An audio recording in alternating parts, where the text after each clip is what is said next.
CGTN, China Global Television Network.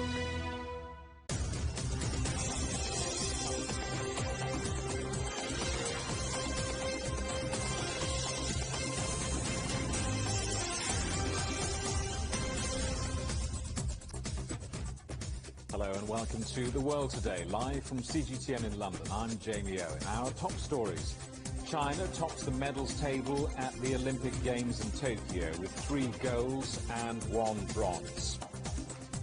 Our other headlines: after the flooding, now a typhoon, China braces itself as the clear-up operation continues. A day of protest. Demonstrators take to the streets around the world amid anger over COVID lockdowns and vaccinations. And I can see clearly now how a boy with poor eyesight inspired his parents to search for a high-tech solution.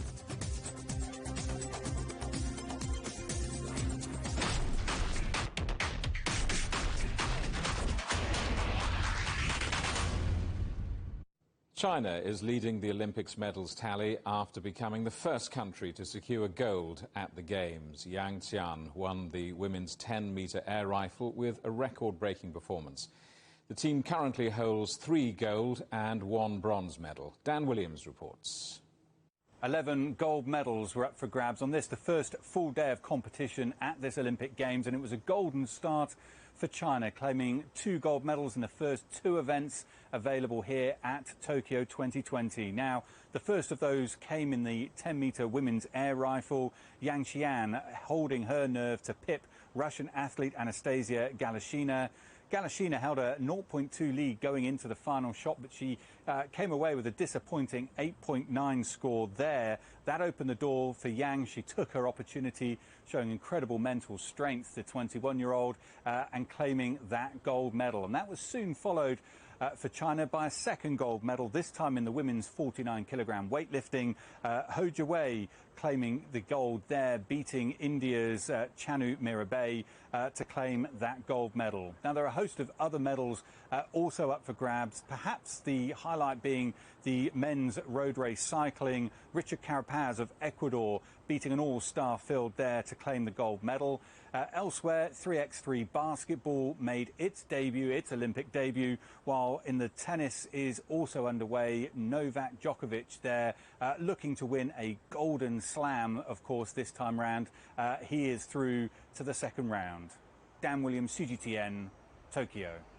Well, the third gold medal came soon after Sun Yuen beat 5-time Olympian Ana Maria Popescu of Romania 11-10 to claim victory in the women's fencing competition. Sun now has a complete set of medals after winning individual bronze and team silver at the 2016 Games in Brazil. 17 new COVID cases have been reported at the Tokyo Olympics, bringing the total now to 127. The French President Emmanuel Macron is among the few global leaders attending the Games. He and US First Lady Jill Biden watched their women's basketball teams compete from separate rows due to social distancing. Macron has defended Japan's decision to go ahead with these Games, saying the event represents a symbol of unity in overcoming the pandemic. Phoebe Amoroso reports. President Emmanuel Macron told French television that the spirit of cooperation is needed during difficult times, and so the Olympics had to be held. He was one of only around 950 people in attendance at the opening ceremony because of a ban on spectators. The Polish Prime Minister was the only other European leader in attendance. The International Olympic Committee rejected a request from the EU to have its flag flown at the opening ceremony. It said that only national flags would be flown and EU values would be projected through the athletes themselves. Tokyo is currently under a 4th state of emergency amid a spike in COVID-19 cases. So far, more than 100 infections have been identified among Olympic athletes and officials since July the 1st. As the competitions get underway, much of the Japanese public remains opposed to the country's hosting of the Games. During his visit, President Macron also met with Japanese Emperor Naruhito, Japanese Prime Minister Yoshihide Suga, and IOC President Bach. Paris will be the next city to host the Summer Olympic Games in 2024. Phoebe Amoroso, CGTN, Tokyo. China is now bracing itself for a typhoon just days after flooding devastated parts of the country. Meanwhile, the death toll from torrential rain in Henan province is rising, with rescue efforts continuing. CGTN's Sharia Shur reports. A press briefing was held by Henan Provincial Emergency Management Department on Saturday afternoon in Zhengzhou, central China's Henan province. Torrential rain has affected 137 counties, 1,373 towns, and more than 9 million people in the province, where record rainstorms wreaked havoc. The death toll had risen to 58 in Henan province, and 5 people were reported missing as of 4 p.m. Saturday. A total of over 1 million local residents have been relocated to the safe places. More than 440,000 people need urgent help. Henan is one of China's major grain output provinces. The rainstorm has damaged more than 734,000 hectares of crops, so it will be a huge loss this time. The capital, Zhengzhou, was at the epicenter of the storms. Now the city is gradually coming back to normal. It has seen its communication system completely restored. 8 transformer substations were damaged when the torrential rain battered the city on Tuesday and knocked out 473 communities. Now the power supply has been restored in 274 communities, half of them. 8 out of 9 water plants resumed water supply. It is expected to completely resume on Sunday. The city also has managed to guarantee the supply of food and water, and most companies have been in operation. That is the latest situation in Zhengzhou, capital city of central China's Henan province. Back to you. But at least 136 people are feared dead after torrential rain brought flooding and landslides to southern India. In the state of Maharashtra, tens of thousands of people have been moved from their homes. The Coast Guard has joined India's Army and Navy in the rescue effort. Ruinda Bauer reports. Well, there seems to be no respite for the next 24 to 48 hours in these regions, and now more states are seeing rainfall. Goa and Madhya Pradesh, which are states which are adjoining the western state of Maharashtra, are also receiving heavy rainfall. The Met Department has issued red alert for 6 districts, and experts are saying that these torrential rains are due to climate change, and the need of the hour is to actually monitor and forecast these events which keep happening in different parts of the country. We have been seeing this trend in the last few years, but this time Maharashtra has seen maximum of rainfall in July in 4 decades. So definitely things have spiraled out of hand. The government was not prepared to handle this kind of rainfall, although the rescue teams are now on the ground. Both the armed forces and the National Disaster Response Force are on the ground trying to rescue people. Government has issued an alert to people to be on their rooftops so that the rescue helicopters can spot them. Food distribution drive is also being carried out, and the road and the railway infrastructure is totally come to a standstill. Roads have been damaged, bridges have been broken or washed away with water. Also, rivers are overflowing above the danger mark, breaking the embankments of these rivers. For the next few hours, next few days, this is going to continue, and the only effort from the side of the government and the rescue teams is to save as many lives as possible. About 100,000 people have been moved to safer areas, and most of the houses in these areas are submerged, and if this kind of rainfall continues for some more hours, maybe 24 to 48, things might get worse. Heavier than expected monsoon rains have caused mass evacuations in the Philippines. Over 14,000 people have been forced from their homes in the capital, Manila. Earlier, an earthquake struck the nearby province of Batangas. The shock hit in the early hours of the morning, triggering landslides, although there are no reports of casualties. Thousands of people have been protesting across Europe against ongoing COVID restrictions and vaccination campaigns. Rallies have been held in London and Paris. Let's talk to our correspondent, Andrew Wilson, who's been following the story for us. Andrew, what do the protesters want? What changes are they demanding? The themes are becoming more consistent, Jamie, certainly, and we're seeing more and more of these protests building up, mostly at weekends, but in more and more cities. It's not just London, for example, in the UK. It's across Europe. It's also in cities like Leeds as well, in the north of England. It's a mixture of different frustrations. The people that take to the stages in these protests are usually well-known conspiracy theorists who are adept at organising these kind of protests and then putting in rather extreme agendas in terms of when they address the crowd. But for most people, it's frustration. It used to be frustration with wearing masks. Now it's frustration with government plans around Europe, different government plans, but all on the idea of COVID passes, digital COVID passes, people having to be doubly vaccinated before they can enter museums or nightclubs, depending which country you're in. So all those restrictions people are now facing as the Delta variant becomes more common across Europe are the sort of sentiments we're seeing echoed now in these crowds. The numbers are still relatively small if you look at the big picture, but the pressure is definitely starting to build. The chants are in different languages, but the sentiments at the demonstrations across Europe are the same. There are sections of each society that reject outright the idea of vaccinations. The signs being held include the accusation that people are not laboratory rats, that the inoculations are risky and a threat to personal freedom. I think systematic vaccination is too extreme, says Philomène in Paris, and too risky, and I'm also very shocked by the extension of this to children. I think they've nothing to gain and that we are taking too many risks to try to save our elders. I don't think the health pass will survive, says Jerome. It's impossible. I think it's a political mistake, especially a political mistake. I don't think the population will ever accept it, and it won't be possible to implement it for very long anyway. The protests in France are a direct response to a planned clampdown by President Macron on people reluctant to get themselves vaccinated. About 50% of European adults have had their jabs, way behind the UK, for example, and there are concerns across the EU at the increasing speed of Delta variant infections.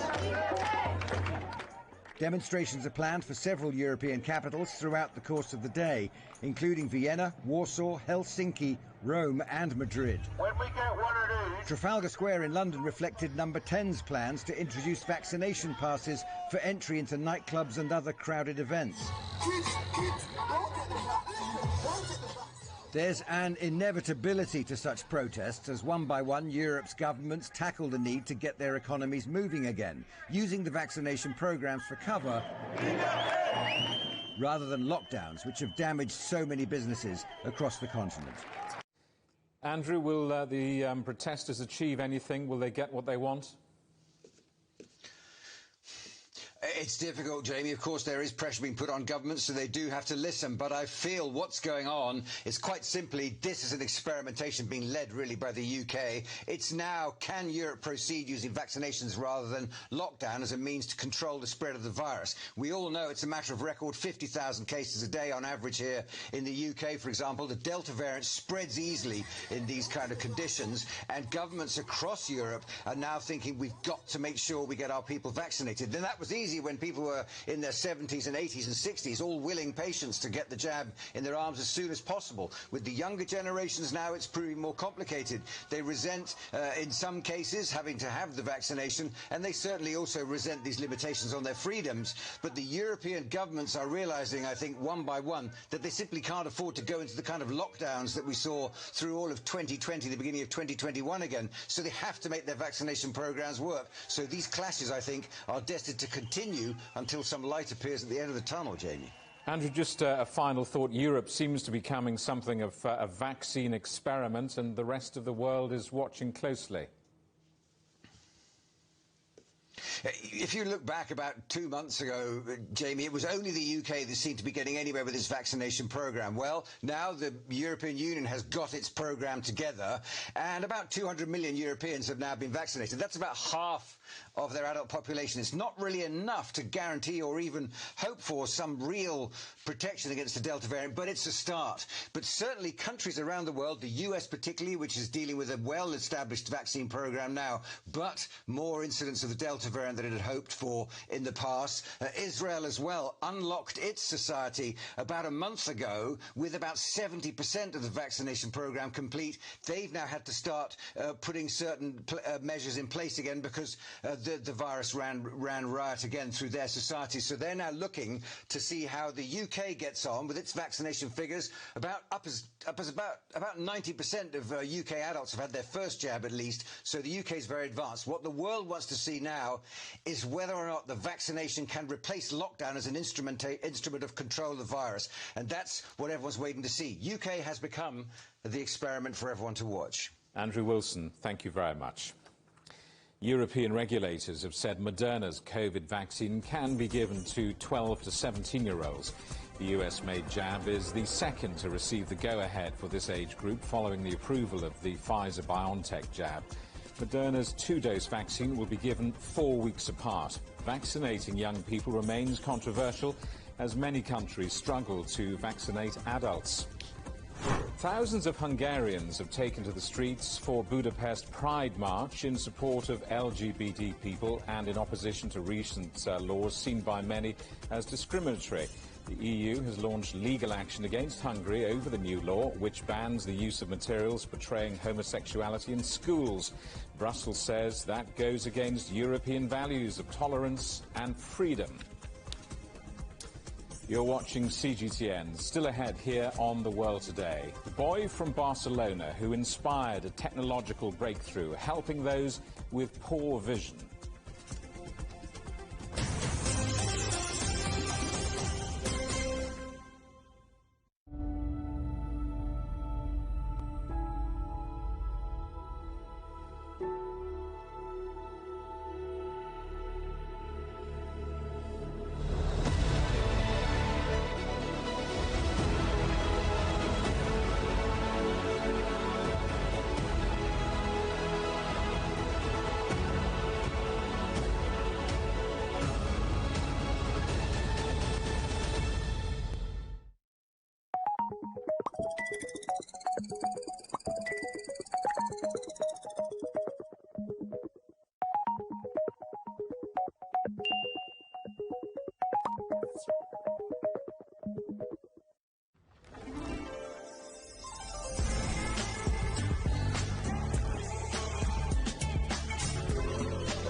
The EU's digital COVID certificate, which offers the promise of unlocking hassle-free travel around Europe this summer.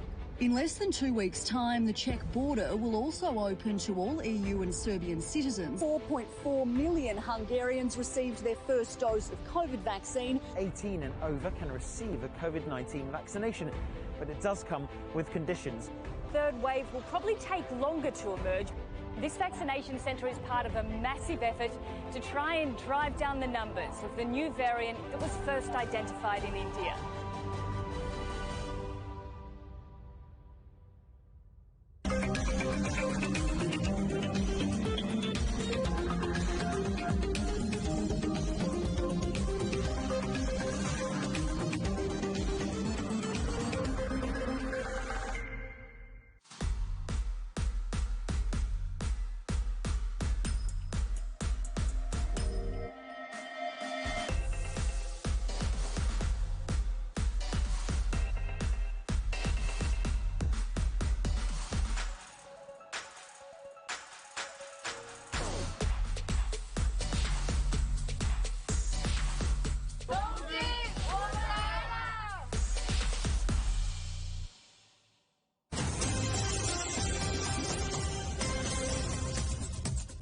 Hello, welcome back. A reminder of our top story. China tops the medals table at the Olympic Games in Tokyo with 3 golds and 1 bronze after a full day of competition.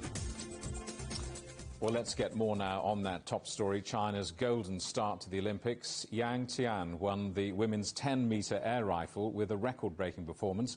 Dai Kai went to Ningbo Sports School to talk to her coach to learn more about the Olympic gold medalist.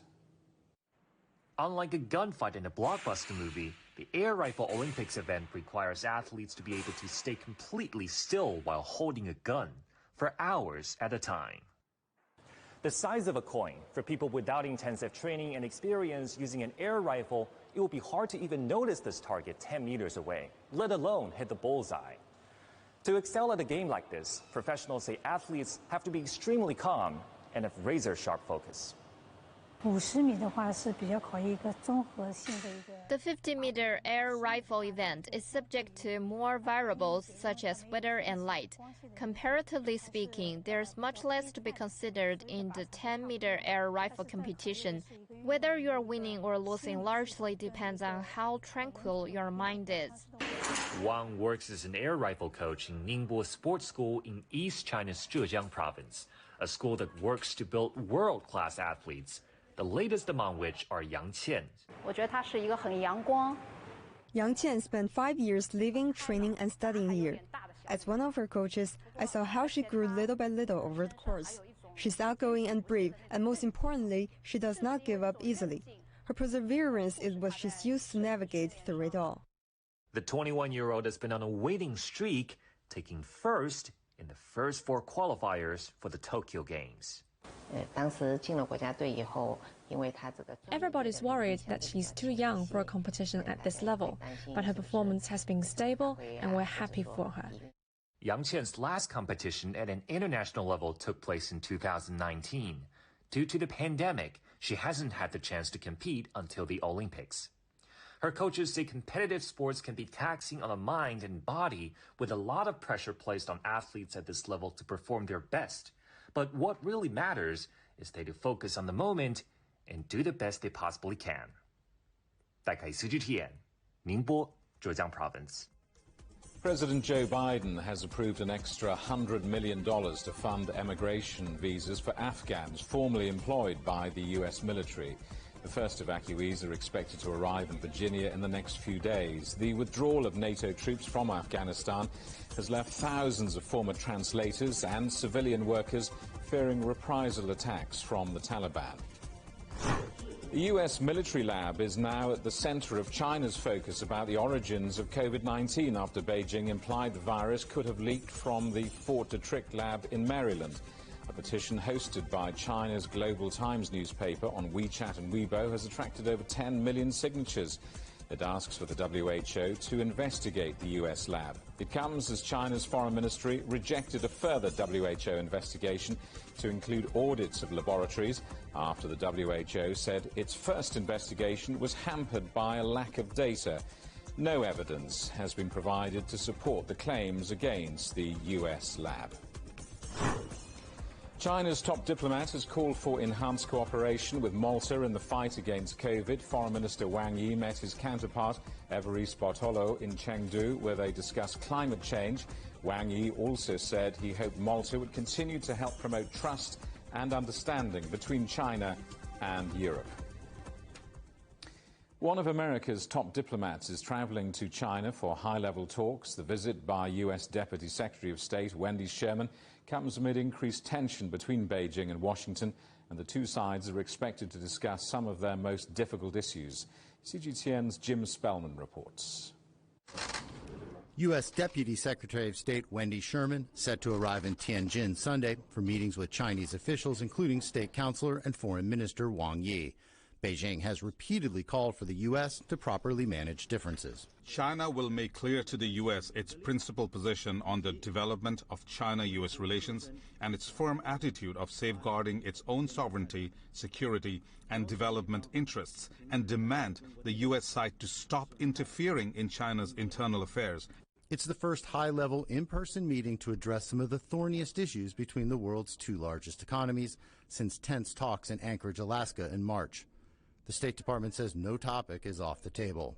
The United States has been and will continue to explore opportunities to engage PRC officials, including at senior levels, as part of our effort to advance U.S. interests and responsibly manage this relationship. The visit comes as tensions are running high over COVID-19, the South China Sea, and accusations by both sides of cybercrimes. Sherman's China trip wraps up a swing through East Asia that includes stops in Japan and the Republic of Korea as the U.S. aims to ramp up pressure over issues including the South China Sea, Taiwan, Hong Kong, and Xinjiang. The U.S. State Department says we should not expect any major agreements or joint statements to come out of these meetings. Jim Spellman, CGTN, Bethesda, Maryland. A company in Barcelona has come up with a high-tech solution to help people with poor eyesight, which was inspired by the founder's young son.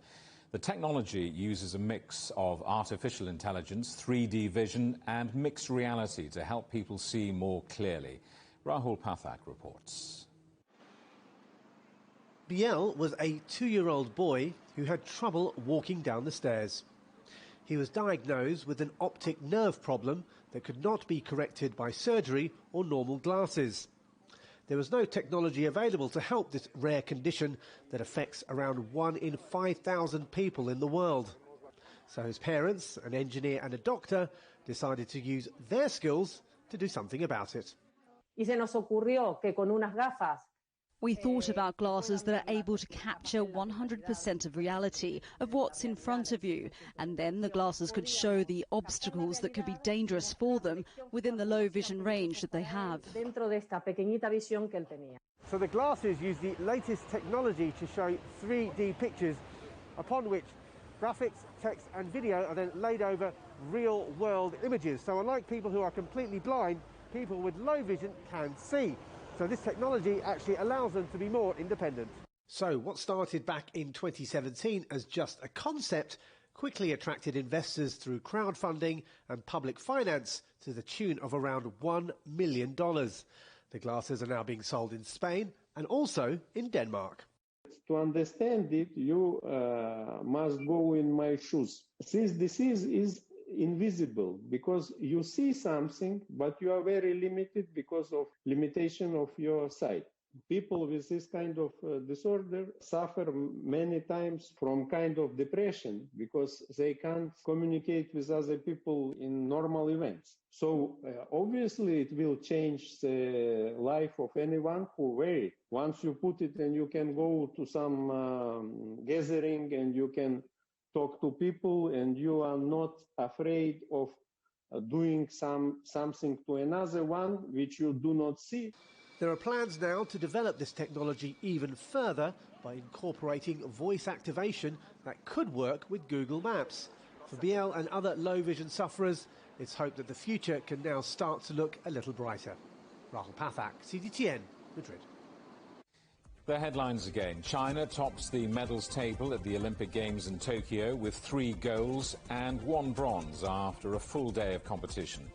This comes as 17 new COVID cases were reported at the Olympics, bringing the total number of cases to 127.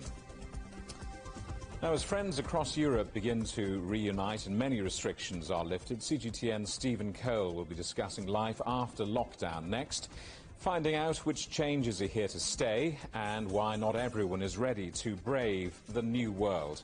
That's the agenda with Stephen Cole right after The World Today at 16:30 GMT here on CGTN. And that's it for The World Today. Thank you for watching. We're available on smart TV apps such as Roku, Apple TV, Amazon Fire and Android TV, YouTube and Dailymotion, CGTN.com and on the CGTN app. From all of the team, it's goodbye.